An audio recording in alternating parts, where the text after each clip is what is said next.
Hello, awesome people. I hope you're having a great day today. Today we're taking a look at the first book in the Darksword trilogy by Margaret Weis and Tracy Hickman called Forging the Darksword. My copy of it is here. My copy, as you can see, is really beat up.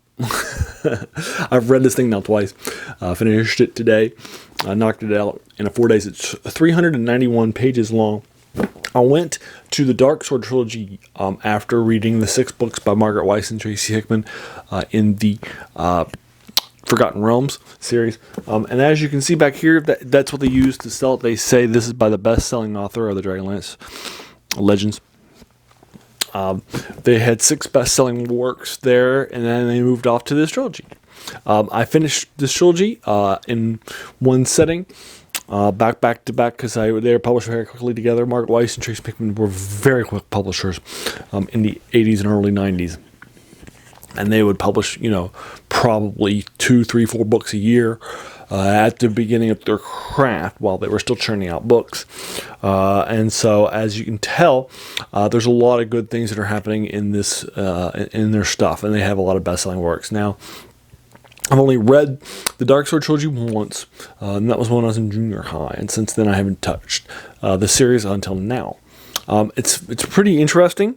And having gone back and reread the first book in the series, I've really enjoyed going back and rereading it. By now, they have read. You've read a few books by them. You've gotten used to their methodology.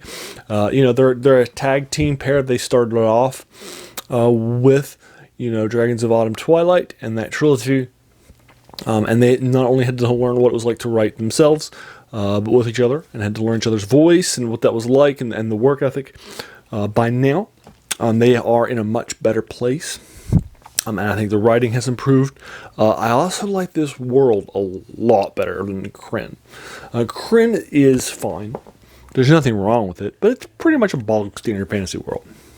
There's nothing new, there's nothing interesting, there's nothing, unusual. It doesn't have anything new to say about the genre. But this is a very different world. In this world, everybody is born with technology, and there are 9, at the beginning of the world, there are 9 different mysteries of technologies. Or rather, mysteries that you can be born with that are magical. And they represent 9 different things: life and death, shadow, fire, water, earth, air, and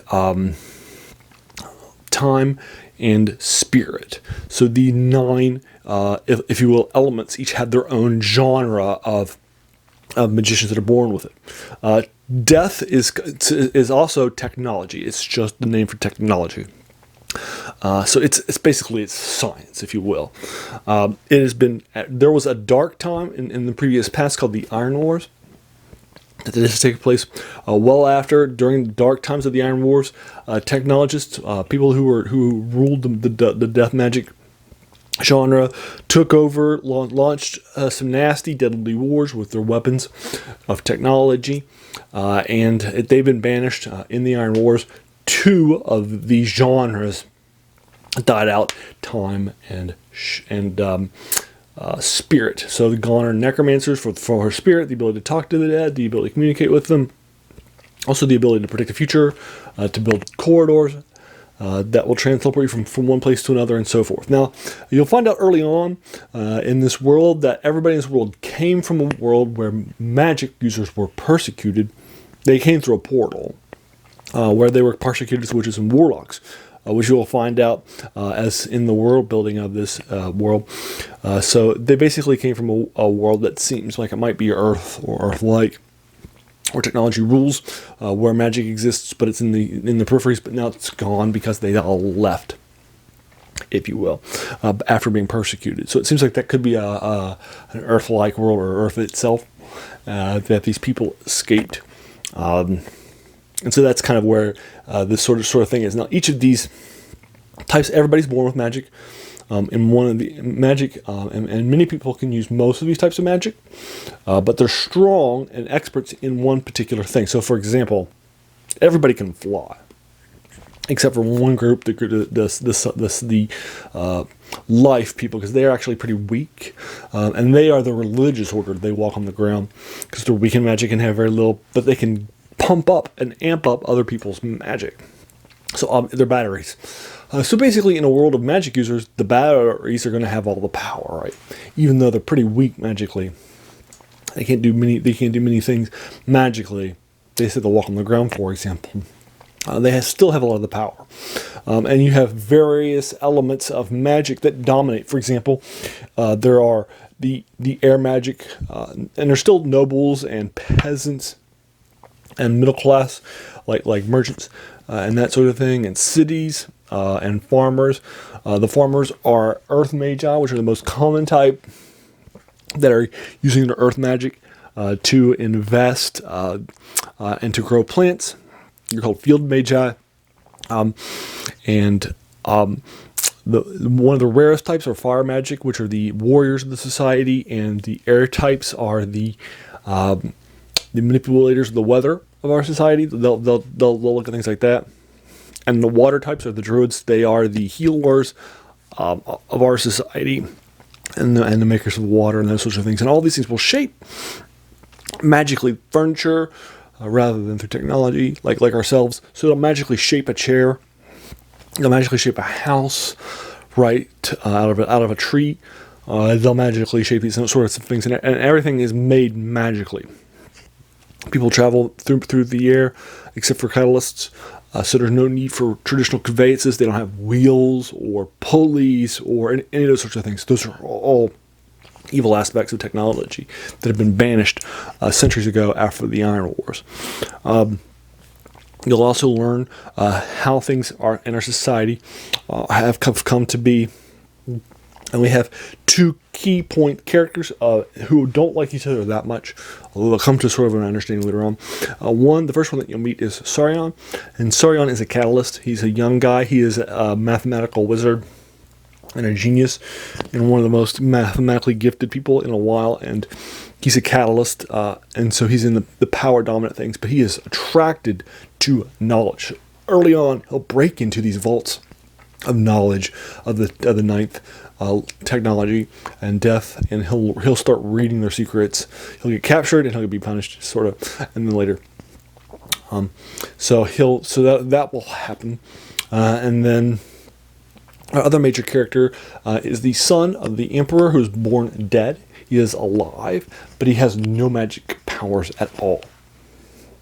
He's not strong in some types or anything like that, or mostly dead, but sort of living. Has like light magical abilities, like the catalyst. Nope, he has no magical abilities at all. He's a living dead person, as opposed to an undead person.